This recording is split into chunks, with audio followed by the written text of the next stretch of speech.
Salam olahraga, apa kabar teman-teman semua? Semoga dalam keadaan sehat. Di laga ini saya membahas pertandingan Lens menghadapi Lille ya, dari Liga 1 Perancis.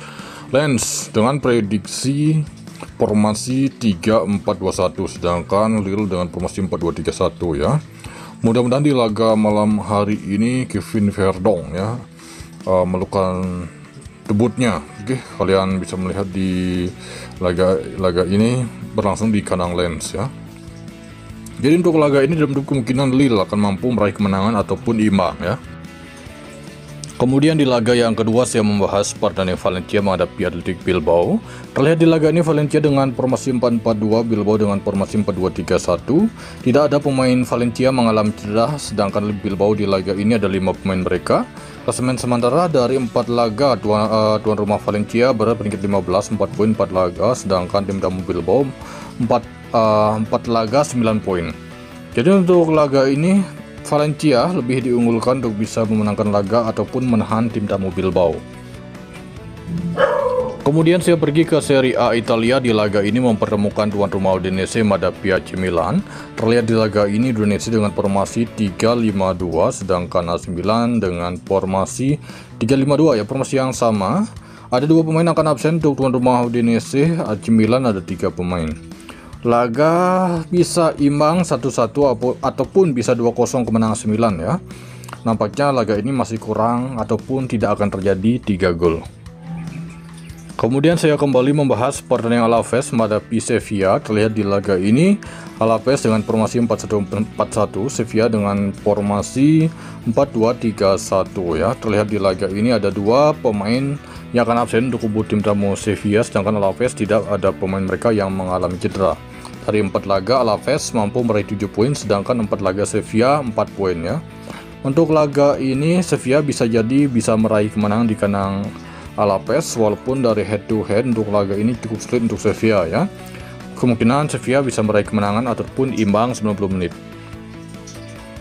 Oke, baik, di laga ini saya membahas pertandingan tuan rumah RB Leipzig menghadapi Clones. Terlihat di laga ini RB Leipzig dengan formasi 4-3-3, Clones dengan formasi 3-4-2-1 ya.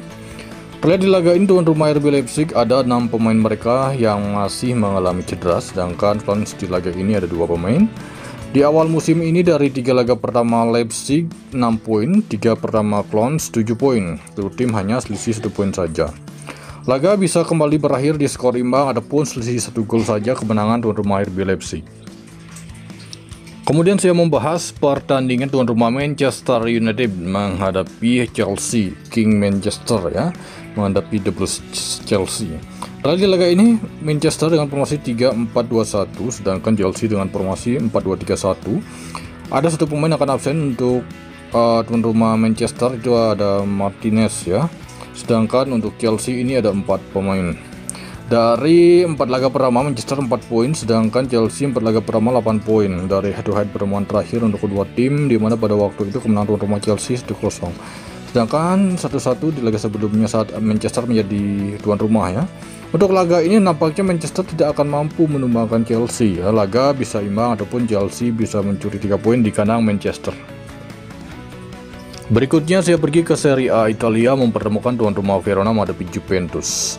Terlihat di laga ini Verona dengan formasi 3-4-1-2. Sedangkan untuk Juventus di laga ini dengan formasi 3-4-2-1 ya. Ada sekitar 6 pemain akan absen untuk tuan rumah Verona, sedangkan Juventus di laga ini ada 2 pemain ya. Klasemen sementara di mana Verona berada peringkat 17, 2 poin dari 3 laga, Juventus 6 poin dari 3 laga. Oke, menurut versi saya sendiri kemungkinan besar ini bisa imbang ataupun hanya selisih 1 gol saja. Verona nampaknya akan kuat di laga malam hari ini, mengingat dari perolehan poin dari 3 laga hanya mampu meraih 2 poin ya, masih terlihat di Verona. Kemudian saya membahas pertandingan Wolverhampton menghadapi Leeds kembali di Liga Premier Inggris ya. Jadi untuk laga ini tim yang diunggulkan saat ini yaitu tuan rumah Wolves, bukan Leeds ya. Dari beberapa waktu sudah ada perubahan, dimana terlihat di laga ini Wolves dengan formasi 3-4-3, sedangkan Leeds dengan formasi 4-3-3 ya. Dimana tuan rumah Wolves ada 2 pemain mereka mengalami cedera, sedangkan Leeds hanya 1 pemain saja. Di laga pertama Wolves ini 0 poin dari 4 laga, Leeds 4 poin dari 4 laga. Untuk laga ini nampaknya Wolves akan cukup ngotot untuk bisa meraih kemenangan di kandang, tetapi saya mengira ini akan cukup sulit karena Leeds memang cukup bagus saat permainan mereka. Tidak menutup kemungkinan laga bisa berakhir di skor imbang ataupun Leeds bisa meraih kemenangan di laga ini. Berikutnya saya membahas pertandingan Werder Bremen menghadapi Freiburg dari Bundesliga Jerman. Freiburg terlihat di laga ini dengan formasi 4-2-3-1, begitu juga dengan tuan rumah Werder Bremen ya. Oke, untuk laga ini untuk tuan rumah Werder Bremen ada 5 pemain mereka yang akan absen dan 2 pemain dari tim tamu Freiburg. Dari klasemen sementara dari 3 laga pertama Werder Bremen 4 poin, sedangkan Freiburg 3 poin. Kedua tim ini hanya selisih 1 poin terlihat dari hari terakhir, di mana pada waktu itu kemenangan tuan rumah Freiburg di kandang dengan skor 5-0. Untuk laga ini karena memang laga kandang Werder Bremen, walaupun kandang tapi cukup sulit untuk Werder Bremen, saya mengira ini bisa kembali berakhir dengan kemenangan Freiburg. Kemudian memasuki laga yang terakhir, saya membahas pertandingan tuan rumah Bologna menghadapi Genoa. Terlihat di laga ini Bologna dengan formasi 4-2-3-1, begitu juga dengan Genoa. Terlihat di laga ini tuan rumah Bologna ada 5 pemain mereka yang akan absen ya, sedangkan untuk Genoa ada 2 pemain saja. Klasemen sementara di awal musim ini 3 laga pertama Bologna 3 poin, 3 laga pertama Genoa 2 poin. Kedua tim hanya selisih 1 poin saja. Itu head terakhir, di mana pada waktu itu kemenangan tim tamu Genoa di kandang Bologna dengan skor 3-1. Dalam kemungkinan laga bisa berulang, bisa kemenangan Genoa ataupun 90 menit bisa berakhir di skor imbang yaitu 1-1 ya. Gol masih nampaknya tidak akan terjadi 3 gol.